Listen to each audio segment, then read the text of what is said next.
लग्नाचे दागिने म्हणजे श्रीमंत पेशवाई दागिने. नाशिकचे सुप्रसिद्ध सराफ मयूर अलंकार सराफ. ताज्या बातम्यांसाठी नाशिक न्यूजच्या YouTube चॅनलला सबस्क्राईब करा आणि बेल आयकॉनला प्रेस करा. माजी पंतप्रधान स्वर्गीय राजीव गांधी यांच्या जयंतीनिमित्त तसेच नरेंद्र दाभोळकर आणि मुरलीधर माने यांच्या स्मृतिदिनानिमित्त नाशिक शहर काँग्रेसकडून हक्काचं शहर अभियानाचा शुभारंभ करण्यात आलाय.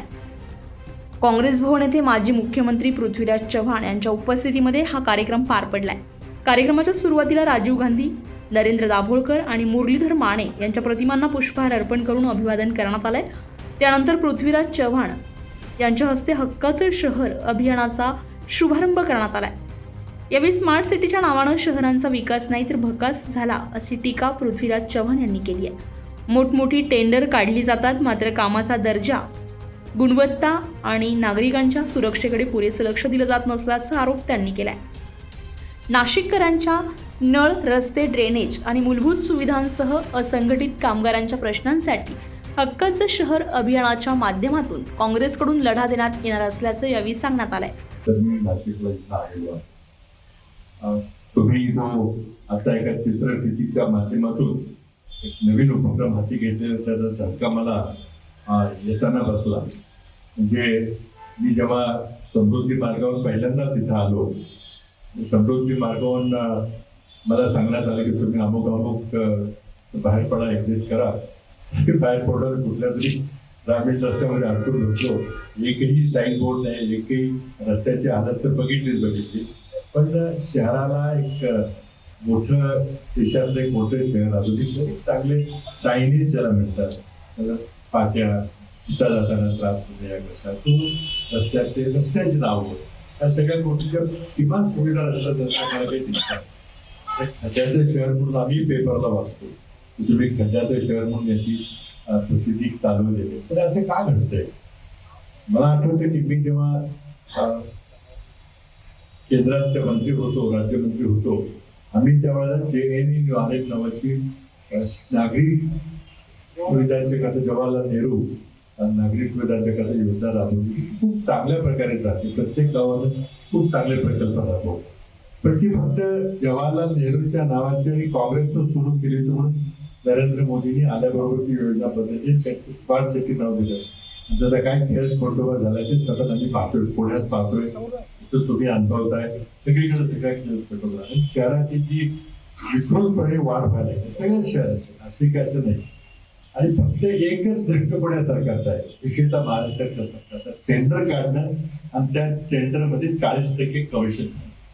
बाकी शिक्षणाकडे दुर्लक्ष आहे, आरोग्याकडे दुर्लक्ष आहे आणि बाकी शहरी सुविधांच्याकडे दुर्लक्ष आहे. नवीन रोजगार कसा निर्माण होणार, यामुळे जे रोजगार जाणार आहे त्याचं काय होणार, शिक्षणाचा दर्जा, गुणवत्ता, कुठल्याही बाबतीमध्ये सरकारचं लक्ष नाहीये. फक्त एकमेव नवीन रस्त्याची कामं करायची. आता शक्ती महामार्ग 1 लाख कोटी सांगण्यात आहे, पोहोचतोपर्यंत 1.5 लाख कोटी पर्यंत आहे, त्यामध्ये 40 आहे. शेवटी आमदारांना खरेदी करायला 50-50 कोटी येतात कुठून? या सगळ्या कॉन्ट्रॅक्ट करून येतात. आणि त्यामुळं नागरिकांची, नाशिक शहरामध्ये राहणाऱ्या नागरिकांची जी हाल झालेली आहे, म्हणजे आपण निगूढपणे सोचतोय. दुर्दैवाने काय झालंय, आपल्या हजारो वर्षाच्या पारतंत्र्यामुळे आपला समाज प्रचंड शोषित झाला. कितीही अत्याचार केले, किती अन्याय झाला, किती रक्तखती असले, किती ट्रॅफिक जॅम झाला, किती हवा दूषित असली, किती पाणी अशुद्ध मिळालं, आपल्याला सहन करायची सवय झालेली आहे. प्रचंड मोठा शोषितपणा. पण आत्ताच गेल्या महिन्याचे एक युवकांचं आंदोलन झालं. काँग्रेस पक्षाने त्याला एक वेगळ्या प्रकारचं स्वरूप दिलं. काँग्रेस पक्षाने युवकांचा आवाज संसदेमध्ये उचलला. राहुल गांधी स्वतः त्यामध्ये पुढाकार घेतला. आणि त्या आंदोलनामुळे आता ही पिढी, ही जेनझी म्हणा किंवा जन अल्फा म्हणा किंवा युवा पिढी, याचं स्वस्थ बसणार नाही. आता ती प्रश्न विचारणार, प्रश्नाची उत्तर मागणार. सरकार काही प्रश्नाची उत्तर देणार नाही. 20 जुलैला सरकारने जो युवकांच्यावर अत्याचार केला, लाठी चार्ज असेल, खेळी लावलेले काठ्याने डोकी फोडली गेली, पॅलेट गन वापरल्या गेल्या, सगळं केलं. त्याचं उत्तर जेव्हा मागितलं तेव्हा दोन्ही भाषा हे आमचे 1 नंबर आणि 2 नंबर ते संसदेमध्ये यूज न शिकले. अक्षरशः त्यांनी संसदेतून पळ काढ. आणि संसदेला चालू दिलं. पण आता एक लक्षात ठेवा की आता उद्या पुण्यामध्ये राहुल गांधी छात्रवृत्ती गुण म्हणून मोठा कार्यक्रम घेत आहे युवकांशी संबंध. आणि आता युवक गप बसणार नाही. तुमची नाशिक शहर काँग्रेसची नवीन सगळी टीम जी संघटन शोधनच्या माध्यमातून नेमलेली सगळी युवा पिढी आहे. आमची पिढी आता आम्ही आशीर्वाद मार्गदर्शन द्यायचं काम करतो. काम तुम्हाला करायचं आहे आणि तुमची पिढी आता सहन करणार नाही. तुमची पिढी आता प्रश्न विचारल्याशिवाय राहणार नाही. आणि तुमची पिढी जर तुम्ही प्रश्नांची उत्तरं दिली नाही, तुम्ही जर आमचं समाधान केलं तर तुम्हाला ठेवणार नाही जागेवर लोकशाही पद्धतीनं. हा एक गंभीर संदेश या काही दिवसामध्ये केलेला आहे. तुमच्या या माझं शहर माझ्या हक्काचं हा जो कार्यक्रम आता बबलू यांनी मला या ठिकाणी चित्रफित दाखवली, आपल्या सर्वांना दाखवली. त्या कार्यक्रमातून नाशिकच्या नागरिकांना खडबडून जागे करायची ही मोहीम फक्त काँग्रेस पार्टी एकटी नाही तर सर्व संघटनांना एकत्र घेऊन जो या विचाराचा आहे. त्याला एक सुंदर स्वस्थ उत्कृष्ट विकासशील असं नाशिक शहर पाहिजे. त्या सर्वांनी या उपक्रमामध्ये सामील होण्याचं त्यांनी आव्हान केलेलं आहे. मला खात्री आहे की आपण निश्चितच या ठिकाणी आज हा कार्यक्रम यशस्वीपणे राहतो. आज राजीवजींची जयंती. राजीवजींनी या देशाला खरं म्हणजे 21व्या शतकामध्ये महाराष्ट्र प्रदेश काँग्रेसचे उपाध्यक्ष शरद आहेर यांनी नाशिकमधील खोदलेल्या रस्त्यांमुळे नागरिकांचे जीव गेल्याचा मुद्दा उपस्थित केलाय. कार्यक्रमाचे अध्यक्ष आणि नाशिक शहर काँग्रेस कमिटीचे अध्यक्ष निलेश बबलू खैरे यांनी प्रास्ताविकातून कुंभमेळ्याच्या कामांसाठी आलेल्या निधीच्या मुद्द्यावरून सत्ताधारी आणि मनपा प्रशासनावर टीका केली आहे. आज महाराष्ट्र प्रदेश काँग्रेस कमिटीने एक नवीन उपक्रम सुरू केलेला आहे, माझं हक्काचं घर. शहरांचा जो बकालपणा झालेला आहे, नागरिक सुविधा असतील, आरोग्य असेल, शिक्षण असेल, बाकीच्या मूलभूत गरजा असेल, याच्या संदर्भामध्ये शहरांचा जो बकालीपणा झालेला आहे त्याच्यामध्ये चांगला काहीतरी सुनियोजितपणे नागरिकांना सुविधा मिळाव्या यासाठीचा आजचा हा कार्यक्रम सुरू केलेला आहे.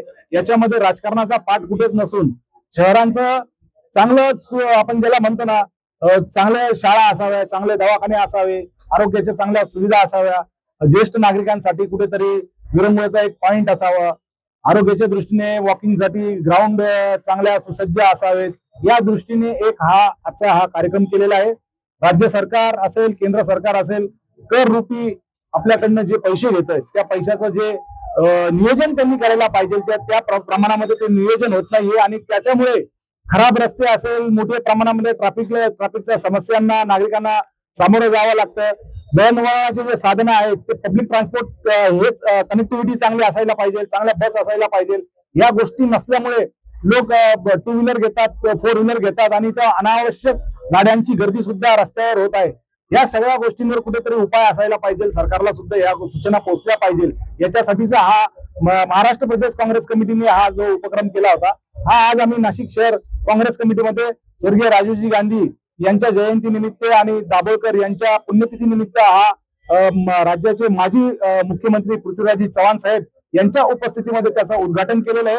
आगामी काळामध्ये अराजकीय ज्या संघटना आहेत, अराजकीय जेवढे पण मंडळ असतील, काही संस्था असतील, या संस्थांचा समावेश करून घेऊन त्यांचं काय म्हणणं आहे, त्यांचं काय उपाययोजना आहेत, सूचना आहेत, या सर्व गोष्टींची मागणी करून घेऊन नागरिकांना नाशिक शहरामध्ये कुठच्या अडचणींना अडथळ्यांना सामोरं जावं लागतं त्या संदर्भामध्ये आराखडा तयार केला जाईल आणि त्याच्यावर आम्ही भविष्य काळामध्ये याच्यावर काम करू. यावेळी नाशिक जिल्हा काँग्रेस उत्तर विभाग जिल्हाध्यक्ष रमेश कहानटोळे, दक्षिण विभाग जिल्हाध्यक्ष भारत टाकेकर, प्रदेश सचिव प्राध्यापक ज्ञानेश्वर गायकवाड, महिला काँग्रेस अध्यक्षा स्वाती जाधव, डॉक्टर दिनेश बच्छाव, लक्ष्मण जायभावे, रईस शेख, लक्ष्मण धोत्रे, विजय राऊत, उद्धव पवार, किरण जाधव, संतोष ठाकूर, जयेश पोकळे आणि समाधान बागुल यांच्यासह पदाधिकारी आणि कार्यकर्ते उपस्थित होते. कार्यक्रमाचे सूत्रसंचालन अनुसूचित विभाग अध्यक्ष ज्ञानेश्वर काळे यांनी केले, तर आभार युवक काँग्रेस नेते स्वप्नील पाटील यांनी मांडले. संजय परमार, नाशिक न्यूज, नाशिक. ताज्या बातम्यांसाठी नाशिक न्यूजच्या YouTube चॅनलला सबस्क्राईब करा आणि बेल आयकॉनला प्रेस करा.